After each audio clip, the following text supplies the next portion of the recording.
All right, let's begin right away. The House of Representatives has moved to investigate the immediate and remote causes of the killing of soldiers by terrorists in Metele area of Borno State. And they expressed sadness over the attack and frustration over the failure of the military to crush the insurgents. The Green Chamber urged the army to publish the names of the fallen heroes after consultation with their families. All right, we have with us security expert, Ambassador Roy Orbih. He joins us now in the studio to discuss this issue. Did I get the name right? It's a lot of work. Yeah, because our names from Edo State. Orbih, exactly, Orbih. You did well. All right, nice to have you join us right Excellent. now. Nigerians have been very, very concerned about the recent, one would say, upsurge in the killings.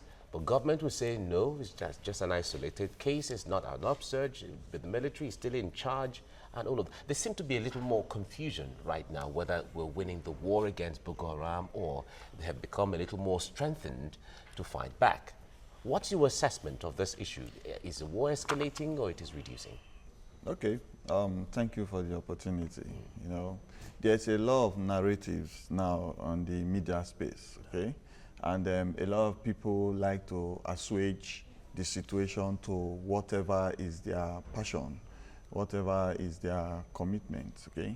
But I'm a retired military personnel, so I'm talking about my friends that have lost their lives. I'm talking about colleagues. I'm talking about combatant personnel that we have gone to battle together with, and we know them. These are not just names or faces. These are blood and flesh that we have threatened the world together and succeeded. You know, so I learned in your previous time now, you said we have enough people, intelligence. We have won the battle of tribal and communal clashes. We have won the civil war. Now, if you look at the Nigerian military, for an example, take the times we have gone into other countries' crisis, we're giving accolades, okay? We're giving accolades, even for international missions, we're giving accolades. Now, I told someone the other day, I said, the battle starts from the mind of a man. Before you put a weapon in his hand, his mind must be able to receive that weapon. The target is to destroy the mind of the man. So when I listen to some of the media presentations, I like it. I'm happy that the media has come on board to strengthen issues rather than to join to destroy it. Okay. Now, we need to first of all know that this battle is continuing. We need to know that there are people also in combat lines right now. So whatever we forge out, supposed to also assist to strengthen them. That will not make us not look at salient issues. Okay, let's look at the battle and the war. A war is ongoing. Battles escalate and crops up within a war. Yes. You may win a battle, you may lose a battle, but the war continues. It's like a football match where you score goals, and at the end of the second half, we say, okay, how many goals did you score? So you have now won. But in terrorism, one of the weaknesses of terrorism is you are fighting an enemy that is in same semblance with the people you are protecting. You are fighting an enemy that is dressed in the same appearance with the people that you are protecting.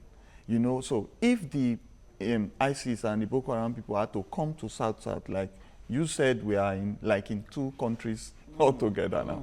They will need to start dressing the way we dress to be able to penetrate, because security forces might be looking out for that kind of dressing, that kind of religion. So some to kind separate of some people, profiling? yes, profiling. Now, when we now look at the soldiers, we say, who is a soldier? Do we still have that soldier that is supposed to be the soldier? That is what we have right now. You talk about the mind of the soldier. You talk about his motivation. You talk about his patriotism. You talk about the divisions within the military. Itself. You talk about the placement of moles. You talk about aligning all these issues to religious divides. So how do all these factors that you have just listed now affect the outcomes that we're seeing now, you know, at the battlefront? Just like you said, you may win some and lose some. But it's looking more and more like we're losing all the battles. And when you lose all the battles, the chances are that you end up losing the war itself. We are losing. So what do you think is playing out, you know, within the military now? You had soldiers come out in this video that's gone viral saying, look, Mr. President, you need to intervene because, you know what, the weapons that we're fighting the insurgents with are totally obsolete. But then again, it just crossed my mind yesterday as I was, you know, pondering over this. When we say that the terrorists actually, you know, storm our military bases, steal weapons and all of that, and then, you know, you hear that the weapons that the soldiers, our own soldiers, are using are obsolete. It's almost contradictory, because if what the Boko Haram are using to fight our soldiers are the same weapons that they stole from the military bases, it puts a big question mark on the claim that they don't really have the kind of weaponry that they need. Okay. I don't know if you get my drift. I'm with you. Yes. Totally. You can catch the little smile on my face, okay? Because you should start moving into strategic studies. Okay. Because now let's look. You see, there are some comments and insinuations that immediately begin to asperse towards a kind of distraction from main causes. Okay. Right from time, even since I left the army, I don't like going into the general distractions. Something can just be thrown within the works right now. All of us will be in that direction. And instead of keeping your eye on the ball. Yes, okay. Okay, let's look at the need to up technology. Let me ask a question. If you take my phone, it becomes a weakness for the criminal gang by what we have seen today. It leads to their arrest. So most criminals that are intelligent right now, they don't carry the phone of, even this last Togolese boy that killed the boss. innocent boss. Yeah. It was part of so why can you just walk into a military base with this present technology that we have in the world now and carry military weapons? And we cannot just fly overhead and let those weapons have the capability to zero in a tracking device for us to know where you are. You are supposed to come there, burn everything down, because you will be sure that if you pick anything from here, we will use it to come after you. You know? So weaknesses in our technology, this is just one, I'm just telling you. We have a weakness to present technological expertise. It's available in the international space. We have this war going on with other Western countries. Right now are also being hit. Germany, Russia, France, US, France, Europe. You know, now, how have they been able to limit it to pockets of attacks? How have they been able to limit it to what it is now? What are they using? Can't you see that this fight didn't come to you? But Africa has gone through a lot. ISIS is getting weakened now in Iraq, in Syria. So they are coming to West Africa to strengthen the other available ones we have now. That is what brought about the break in Boko Haram, where Abanawi now is listing on with them, the ISWAP. Okay, so Shakal is still there using young girls to do suicide bombing, while these guys are now strengthening up to attack the military. Now, they are also gaining sympathy. You remember the girls that were returned? You see how the people were clapping for them? They are now saying, we are not after our religion. So not like Shekau that goes to a mosque and just blows it up. These guys are saying, we are to strengthen the religion. So that is buying a lot of sympathy and support from the northern people, except those that understand that this is not a religious fight. This is terrorism. Okay, pure so and simple. On that ground, we begin to look at the soldier himself now. Within the ranks, there are so many of them that are serving in that combat zone for more than 3 years. More than 3 years. What is your duty tour? What is on ground? What is status quo? How long? You will soon get up from this seat, ma'am. If you are seated here till 2 p.m., come on. Yeah. You will not deliver. You'll be fatigued. Lethargy sets in. Then Okay. that understanding is now there that certain people are being favored and posted to oil and gas institutions in the Bayelsa State, Port Harcourt, and there you see roadblocks everywhere with military people. Then few of us are now here. Okay, now look at the component of a battalion, the component of a platoon. Are we fully strengthened? Is the strength complete? How many of them are also just cropping out from depot that are green hands? Very All right. interesting point you just Let's raised put there. you on hold. Yeah. We'll come back to dwell more on this. Right, you're welcome back. When security forces become victims of terror attacks, that's really what has left many Nigerians, almost sleepless, wondering and asking all kinds of questions. We have Ambassador Roy Orbih joining us in the studio here. He's been, unraveling some things that have, exactly. Giving us insight into to understand some of the dynamics that are involved in the fight against the war and even the battle against Boko Haram. Now, when you were talking earlier on, you mentioned some of the issues and the mole. You used the word mole. How more complicating is the issue of a mole within the system or within the apparatus where we are supposed to be a formidable, cohesive force working in unison, and then there's someone who has an ulterior motive working against the agenda? How more complicating is that? Okay.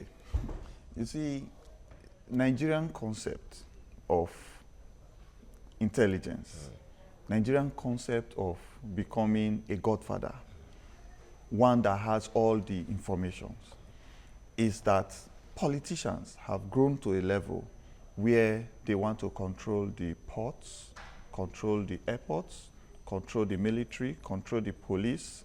Then other politicians rally around you and say, you are a godfather.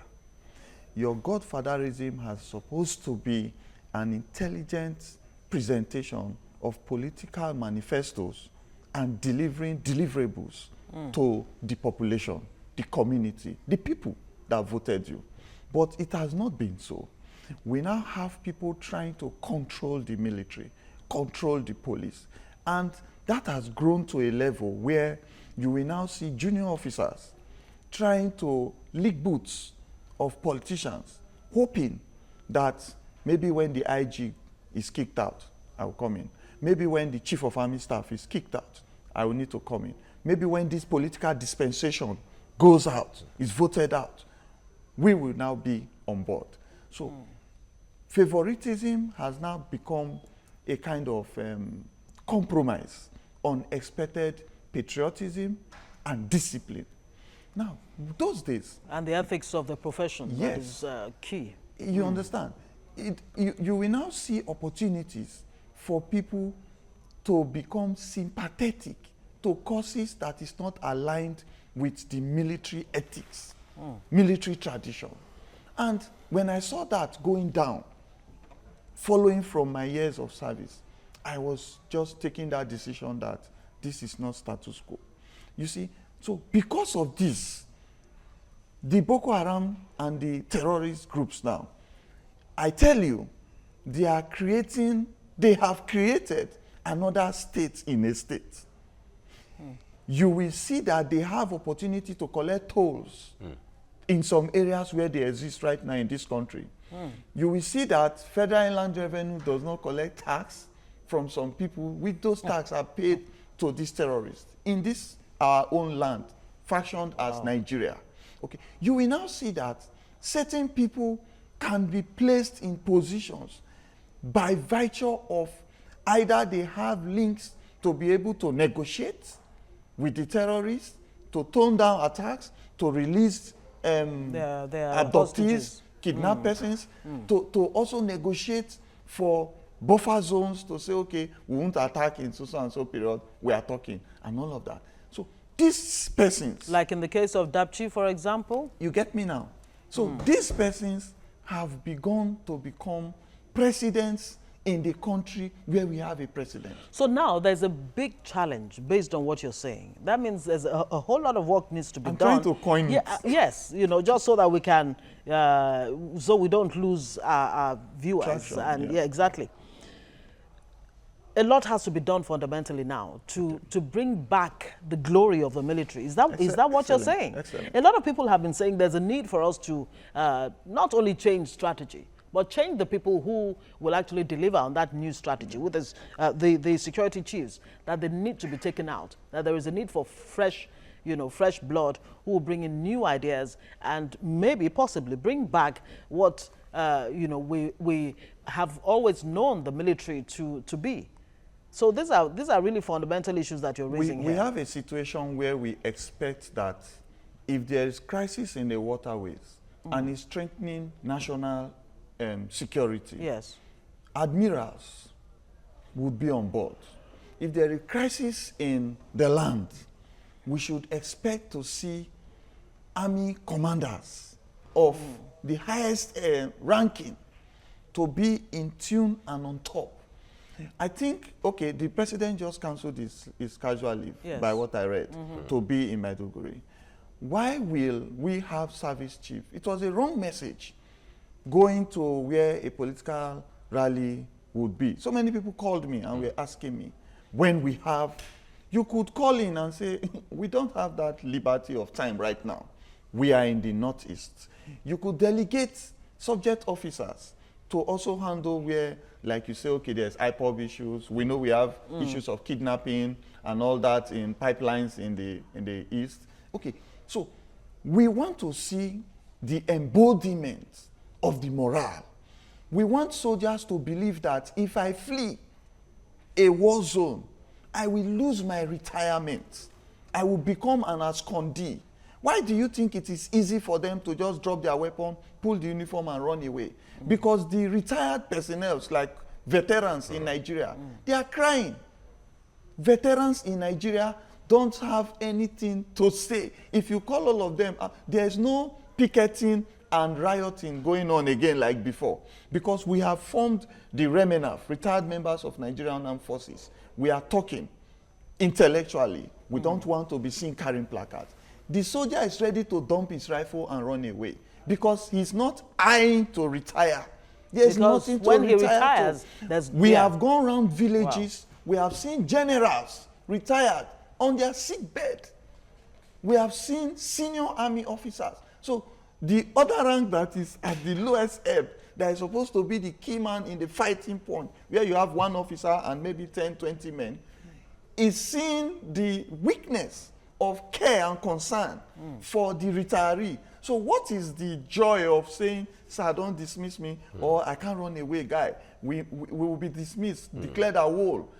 So the retiree status is not enviable anymore. If you see civil servants... And these are the people you expect to be patriotic, to give their all? Then you now need to look at their care and concern, their takeaway.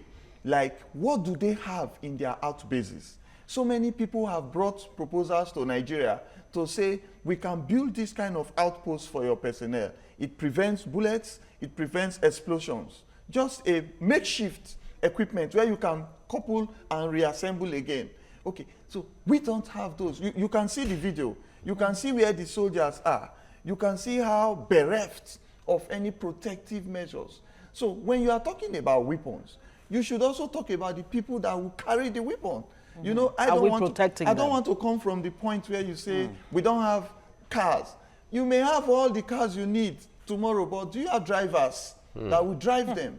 Who are the soldiers you want to give the weapons even when you buy it? The government will want to go into politics now. They may start buying weapons. To who? Someone that is not cared for, someone that don't have the same yardstick, paraphernalia. We have gone out. So many soldiers are outside. So many have gone out and come back. We have fought in international scenes. We have seen Ghana. We have seen Namibian soldiers, not to talk of American. We have seen how they are cared for. Then we now come back to our country facing the same menace that is in the Western world, and we know what it takes for a soldier to begin to look at the bullet in the eye and say, I'm not running away.